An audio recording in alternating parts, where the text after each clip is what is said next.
इन्नल हम्दलिल्लाह नहमदुहु व नस्तईनुहु व नस्तगफिरुहु व नऊज़ु बिल्लाहि मिन शुरूरि अनफुसिना व मिन सय्यिआति अअमालिना मन यहदिहिल्लाहु फला मुज़िल्ल लहु व मन युज़लिल्हु फला हादिय लहु व अशहदु अन ला इलाहा इल्लल्लाहु वहदहु ला शरीका लहु व अशहदु अन्ना मुहम्मदन अब्दुहु व रसूलुहु अम्मा बअद फ़इन्न खैरल हदीस किताबुल्लाह व खैरल हदी हदी मुहम्मदिन सल्लल्लाहु अलैहि वसल्लम व शर्रल उमूरि मुहदसातुहा व कुल्लु मुहदसतिन बिदअह व कुल्लु बिदअतिन ज़लालह व कुल्लु ज़लालतिन फिन्नार। फ़अऊज़ु बिल्लाहि अस्समीइल अलीम मिनश शैतानिर रजीम मिन हम्ज़िहि व नफ़्ख़िहि व नफ़्सिहि। बिस्मिल्लाहिर रहमानिर रहीम। या अय्युहल्लज़ीना आमनू अतीउल्लाह व अतीउर रसूल व ला तुब्तिलू अअमालकुम। व फ़ी मौज़िइन आख़र व मन युतिइल्लाह व रसूलहु फ़क़द फ़ाज़ फ़ौज़न अज़ीमा। रब्बि इश्रह ली सदरी व यस्सिर ली अमरी वहलुल उक़दतम मिन लिसानी यफ़क़हू क़ौली। रब्बि ज़िदनी इल्मा आमीन। अल्लाहुम्मा रब्बि ज़िदनी इल्मा आमीन। तमाम किस्मों की तारीफ़ अल्लाह रब्बुल आलमीन की लायक़ व ज़ेबा है, जिसने हम तमाम इंसानों को इस दुनिया के अंदर पैदा किया और पैदा करने के बाद इसी दुनिया के अंदर हमारे रहने सहने का बंदोबस्त किया और हमारे ही अंदर से अपने नेक बंदों को नबी बनाया, रसूल बनाया। आखिर में प्यारे नबी मुहम्मद रसूलुल्लाह सल्लल्लाहु अलैहि वसल्लम को क़यामत तक आने वाले तमाम इंसानों के लिए रहमत बना के भेजा और कुरान मजीद के अंदर ये ऐलान कर दिया, वमा अरसलनाका इल्ला रहमतन लिल आलमीन। हमने आपको क़यामत तक आने वाले हर इंसान के लिए रहमत बना के भेजा है। दरूद व सलाम नाज़िम व तमाम नबियों पर, ख़ास कर अल्लाह के आखिरी नबी प्यारे नबी मुहम्मद रसूलुल्लाह सल्लल्लाहु अलैहि वसल्लम पर अल्लाहुम्मा सल्लि व सल्लिम व बारिक अलैहि। सामिईन, अल्लाह रब्बुल आलमीन ने हम तमाम इंसानों को कुरान जैसी प्यारी किताब अता की और उस किताब को प्यारे नबी मुहम्मद रसूलुल्लाह सल्लल्लाहु अलैहि वसल्लम पे नाज़िल किया। रसूल अकरम ने अल्लाह के हुक्म से इस किताब की तशरीह की, इसकी वजाहत की और दुनिया से जाते जाते ये फरमान उम्मत को दे गए, ये पैगाम दे गए, तरक्तु फ़ीकुम अमरैन, मैं तुम्हारे बीच में दो चीज़ें छोड़ के जा रहा हूँ, जब तक ये दोनों चीज़ें थामे रहोगे, पकड़े रहोगे, लन तज़िल्लू अबदा, कभी भी गुमराह नहीं होगे।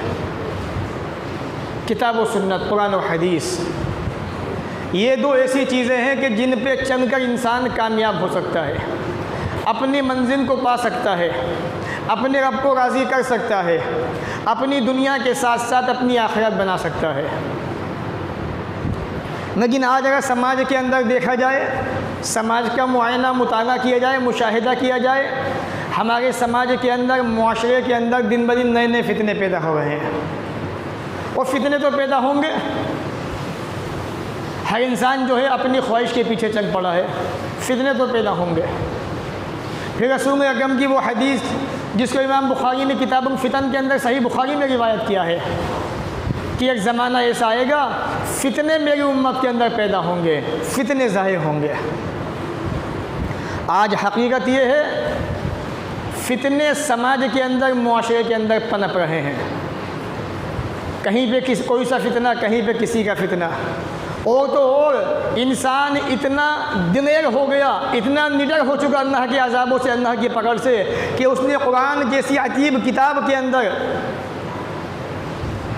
चेंजिंगें करना शुरू कर दी, बदलाव करने शुरू कर दिए।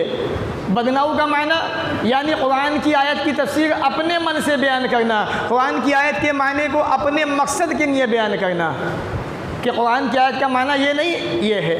कुरान की इस आयत का मतलब ये नहीं ये है। अगर हम कामयाबी चाहते हैं, अगर आप कामयाब होना चाहते हैं, आपको कुरान को ऐसे समझना पड़ेगा जिस तरह रसूल अकरम के ज़माने के अंदर सहाबा इकराम ने समझा था, जिनके बारे में रब ने ये ऐलान कर दिया रज़ी अल्लाहु अन्हुम व रज़ू अन्हु, अल्लाह उनसे राज़ी हो गया, वो अल्लाह से राज़ी हो गया। आज हकीकत ये है कि कुरान के नाम पर लोगों को बहकाने की कोशिशें की जा रही हैं।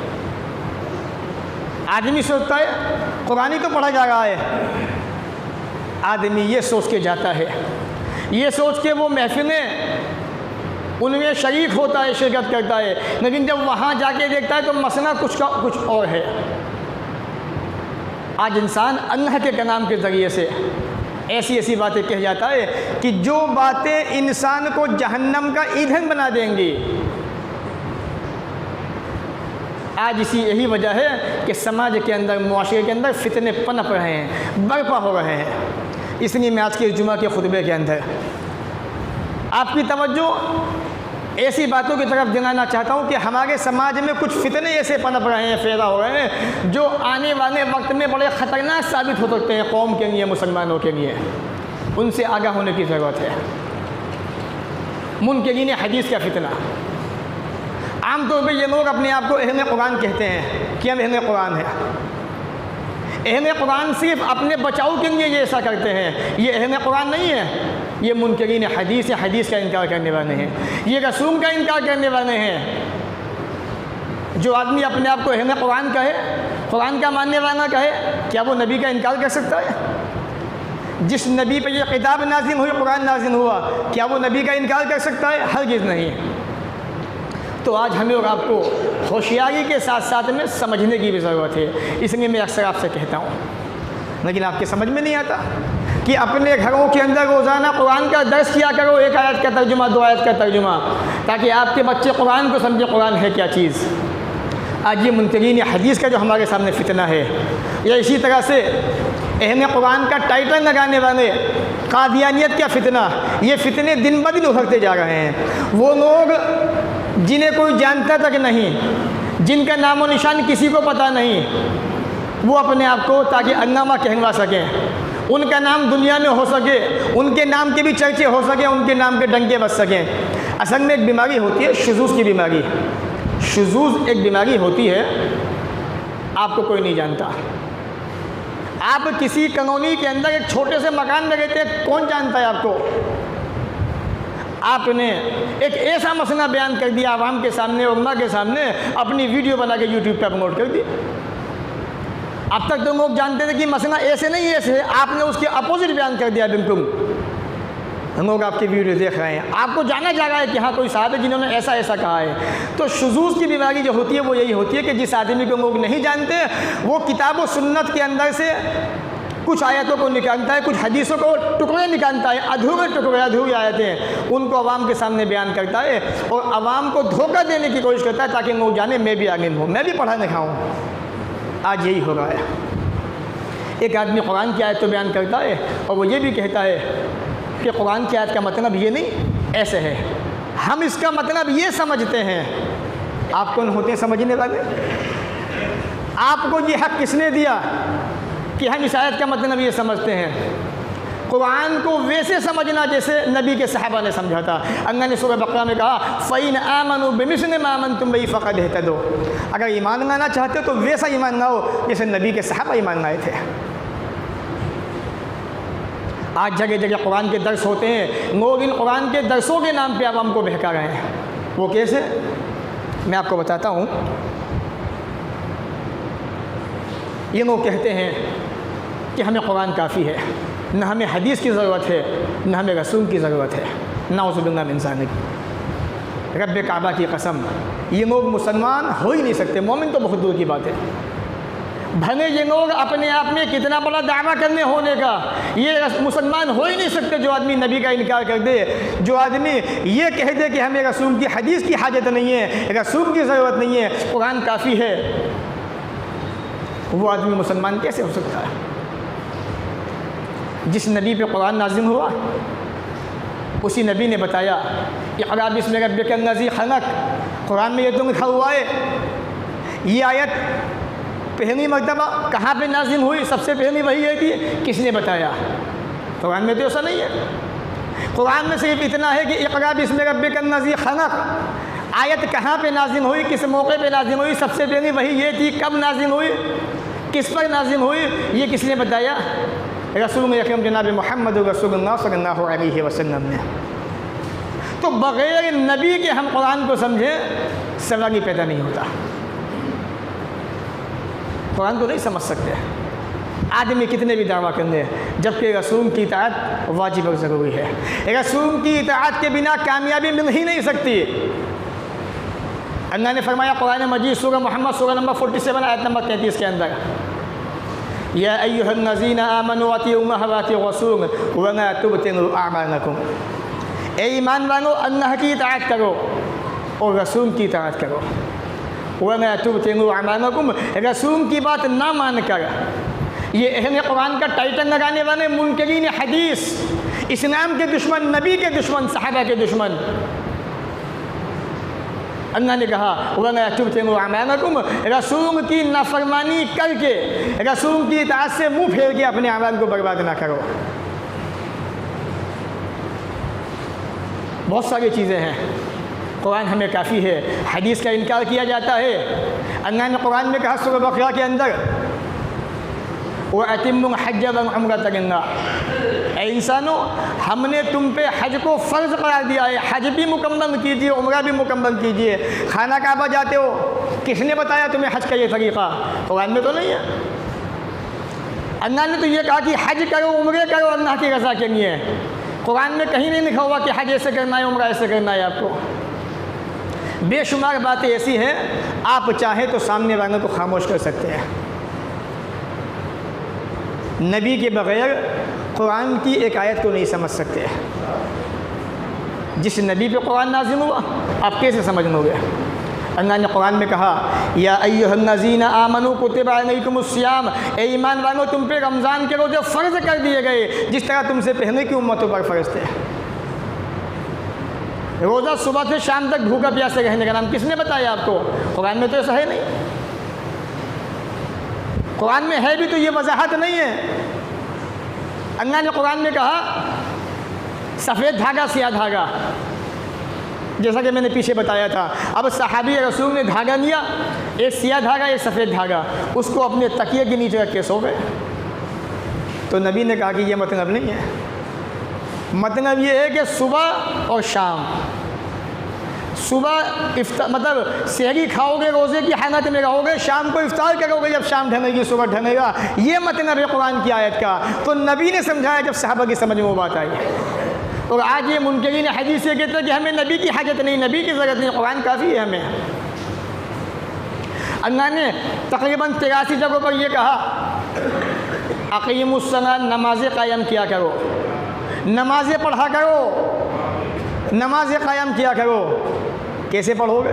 ये भी पढ़ते हैं। कहाँ से पढ़ते हो नमाज तुम? नबी ने बताया हदीसों के अंदर।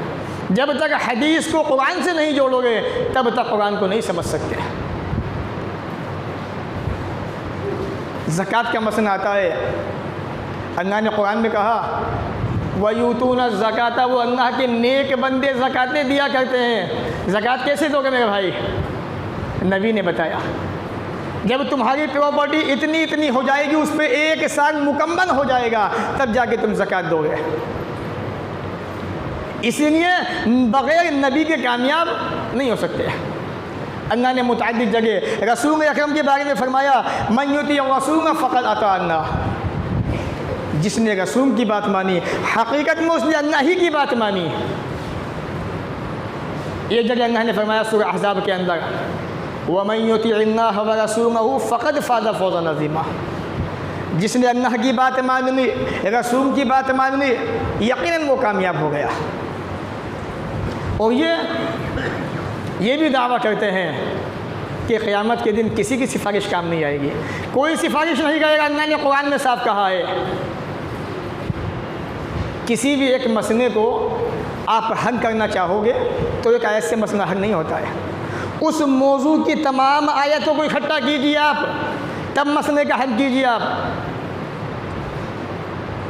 अल्लाह ने कुरान में एक बात कही, दूसरी जगह उसकी वजाहत कही, तीसरी जगह उसकी और ज़्यादा तशरीह अल्लाह ने बयान की। तो किसी एक मसले पे अगर आप अच्छी तरह से पकड़ बनाना चाहते हैं या उस मसले को क्लियर करना चाहते हैं, फाइनल करना चाहते हैं, उस मसले की तमाम आयतों को सामने रखना पड़ेगा। बड़ी मशहूर हदीस है सही बुखारी मुस्लिम की, अच्छी तरह आप भी जानते हैं, सब जानते हैं कि जब क़यामत का दिन क़ायम होगा, रसूल अकरम जनाब मोहम्मद रसूलुल्लाह सल्लल्लाहु अलैहि वसल्लम मैदान महशर में सिफारिश फरमाएंगे। सही बुखारी की हदीस, हदीस की वो किताब जिस पर दुनिया के तमाम उलमा का इत्तिफ़ाक़ है, जिसके अंदर तमाम हदीसें सही हैं। असहुल कुतुब बादा किताबिल्लाह है, कुरान मजीद के बाद सबसे बड़ा दर्जा किसी का है तो वो सही बुखारी का है। उसी की हदीस है कि रसूल अकरम क़यामत के दिन सिफारिश फरमाएंगे। और ये मुनकरीन हदीस कहते हैं कोई सिफारिश नहीं करेगा, कुरान में ऐसा कहीं नहीं है। सूरह बकरा सूरह नंबर 2 आयत नंबर 255 आयत तक दूसरी पढ़िए आप। मन ज़न्नज़ी यशफ़अउ इंदहु इल्ला बिइज़्निह, कौन है जो उसके पास उसकी परमिशन के बग़ैर सिफारिश कर सकता है। यानी सिफारिश होगी, रब इजाज़त देगा, रब की परमिशन होगी तब जाके अल्लाह के नेक बंदे मुवाहिदीन तौहीद परस्त। सही मुस्लिम की वो हदीस, अल्लाह के नबी ने फरमाया जिस जनाजे के अंदर 40 मुवाहिदीन 40 तौहीद परस्त शामिल हो जाएं, अल्लाह ताला ऐसी मय्यत की मग़फ़िरत फरमा देता है। बाद में 100 का भी ज़िक्र आता है। यानी ये क़यामत के दिन सिफारिश फरमाएंगे अल्लाह ताला मोमिनों को, तौहीद वालों को, जिसको चाहेगा सिफारिश का मौका देगा। तो ये आयत बताती है कि सिफारिशें भी होंगी वहाँ पर, और अल्लाह ताला जिसको चाहेगा सिफारिश का मौका देगा, सिफारिश का हुक्म देगा। एक और बात, कुरान में अल्लाह रब्बुल आलमीन ने सूरह माइदा के अंदर ये कहा, या अय्युहल्लज़ीना आमनू इज़ा कुमतुम इलस्सलाह, ऐ ईमान वालों जब नमाज की तरफ खड़े होने का इरादा करो, फ़ग़सिलू वुजूहकुम, अपने चेहरे धो लिया करो, व ऐदियकुम, अपने हाथ धो लिया करो कोहनियों तक, वमसहू बिरुऊसिकुम, अपने सरों का मसह कर लिया करो, व अर्जुलकुम, अपने पाँव धो लिया करो। यह कुरान की आयत है सूरह माइदा की। जब रसूल अकरम एक सफ़र पे थे, अम्मा आयशा आपके साथ में थी, तो अम्मा आयशा का हाथ गुम हो गया था। उस मौके पे आयत नाज़िल हुई थी जबकि नमाज़ पढ़ने फ़र्ज़ हो चुकी थी।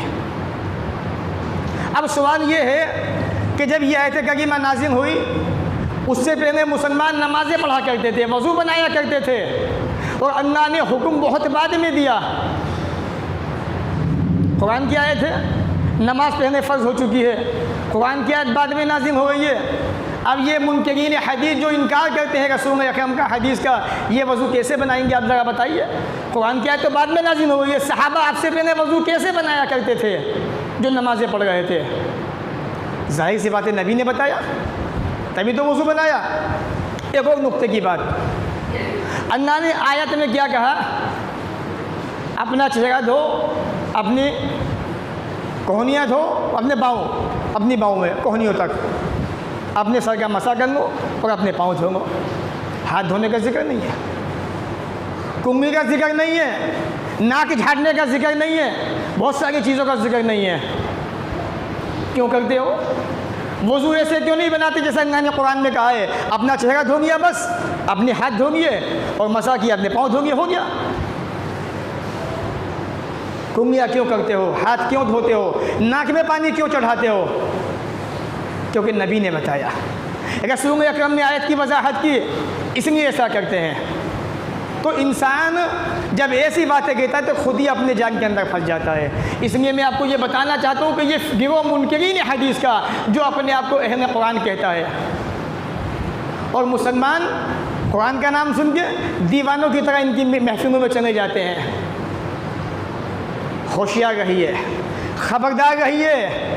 लोग न जाने कैसे कैसे चोगा पहन के तुम्हें बहकाने की कोशिशें कर रहे हैं, न जाने कैसे कैसे लिबास पहन के तुम्हें बहकाना चाहते हैं, तुम्हें दीन से बाहर करना चाहते हैं, तुम्हें दीन से निकालना चाहते हैं। इसलिए होशियार रहिए। ये मत सोचिए सामने वाला कुरान की बात कर रहा है, पहले तहकीक कीजिए सामने वाला है कौन, उसकी हकीकत क्या है, उसकी ज़िंदगी क्या है, उसका बैकग्राउंड क्या है, वो है कहाँ का रहने वाला।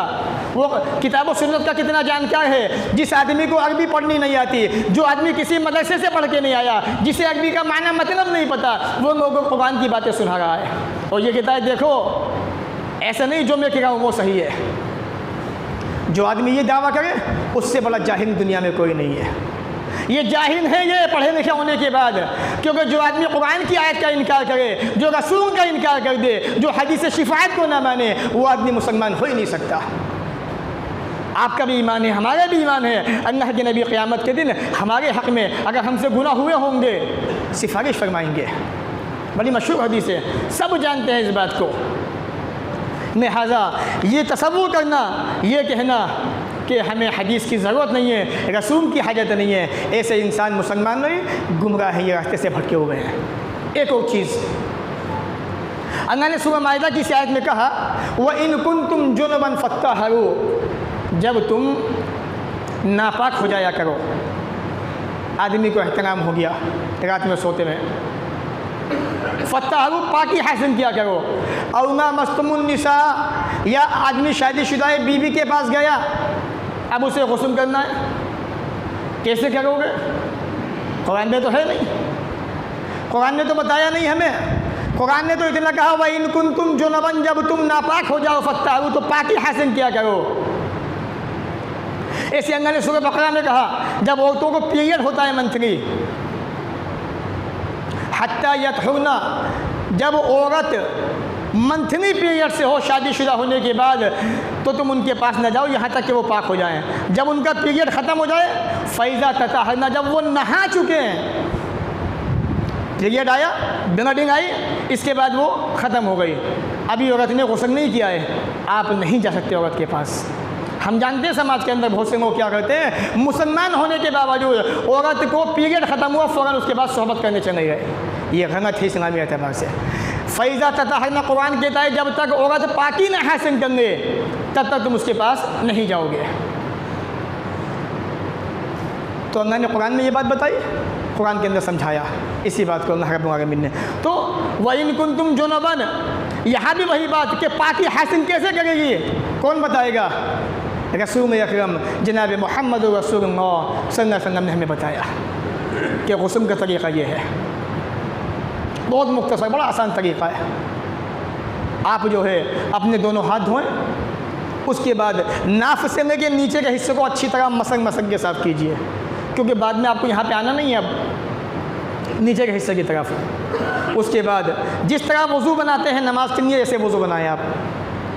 इस वज़ू के अंदर अपने पाँव न धोएं, इस तरह से आप पानी में सीधी तरफ बहाएं, उल्टी तरफ बहाएं, पूरा अपने बदन पे पानी बहाएं, इस तरह से आपका गुस्ल हो गया। जहाँ पे आप नहाएं वहाँ से थोड़ा हट जाएं, दाएं बाएं आगे पीछे कहीं भी हो जाएं, फिर अपने पाँव धो, पाँव धोने के बाद आप बाहर निकल आए बाथरूम से, आपका गुस्ल हो गया। बहुत ही आसान है ये गुस्ल का, बड़ा आसान तरीका। किसने बताया? रसूल अकरम जनाब मोहम्मद रसूल सल्लल्लाहु अलैहि वसल्लम ने। सही बुखारी उठा के देखें आपको मिल जाएगी ये चीज़। तो कुरान को हम बग़ैर नबी के समझ नहीं सकते, इसलिए ये नुक्ता मैंने आपको इसलिए दिया है कि आज कुरान के नाम पर, दरसों के नाम पर लोगों को बहकाया जा रहा है, गुमराह किया जा रहा है। इंसान सोचता है कुरान का ही तो दर्स हो रहा है, कुरान ही तो पढ़ा जा रहा है। आप कुरान सुनना चाहते हैं, आलिम दीन से सुने, उलमा से सुने, जो पढ़े लिखे हैं, मदरसे से फारिग हैं, जो कुरान का दर्स दिया करते हैं, जो हदीस के माहिर हैं, जो हदीस के बारे में जानते हैं। और जो आदमी अरबी का पढ़ा लिखा ना हो, अरबी का जानकार ना हो, जिसे अरबी पढ़नी ना आती हो, जो आदमी मदरसे से पढ़ के ना आया हो, वो ये कहे कि कुरान की आयत का हम तो ये मतलब समझते हैं। तुम होते कौन हो समझने वाले? तुम्हारी हैसियत क्या है समझने की? तुम्हारी औकात क्या है? वैसे समझोगे जैसे नबी के सहाबा ने समझा था, उस तर्ज पे समझोगे, उस तरीक़े पे समझोगे, अल्लाह की कसम कामयाब हो जाओगे। ये सोचोगे हम ऐसे समझेंगे तो गई भैंस पानी के अंदर, तुम्हारी कश्ती डूब गई। इसलिए होशियार रहिए। अहले कुरान, यानी अहले कुरान में समझा रहा हूँ मुनकरीन हदीस के फितने से। ये अहले कुरान नहीं, मुनकरीन हदीस है, ये हदीस का इनकार करने वाले हैं। ये तो अहले कुरान टाइटल लगाया हुआ है अपना बचाव करने के लिए। ये थी चंद बातें जुमा के खुतबा के ताल्लुक़ से। अल्लाह ताला हमें भी आपको भी नेक अमल की तौफ़ीक़ अता फ़रमाए। व आखिर दावाना अनिल हम्दुलिल्लाहि रब्बिल आलमीन।